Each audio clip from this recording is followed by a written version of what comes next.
President Bazoum, who was elected in 2021, is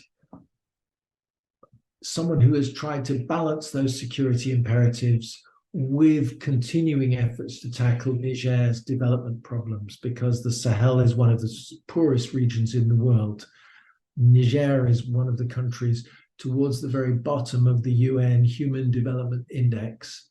And Bazoum has tried to maintain that development effort despite all the security challenges.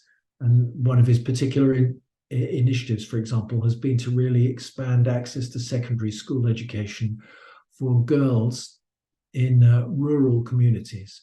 So a lot is at stake here. For the whole of West Africa, Niger has been seen as really one of the kind of key linchpins in trying to maintain stability across the region and contain the spread of jihadist violence and general destabilization. So that's why it matters. I think, obviously, as a first step, at the moment, we still don't know quite how this is going to play out. We know that Bazoum is under detention by elements of the Presidential Guard.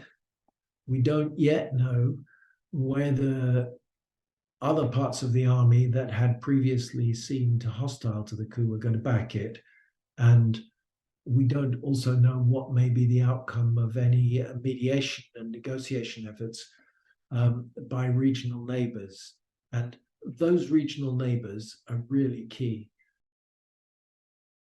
In Niger, Bazoum and Issoufou before him have made a big effort to prioritize the military, and a lot of efforts being put in, not just in developing these international alliances with the US and with European countries, but in equipment and training.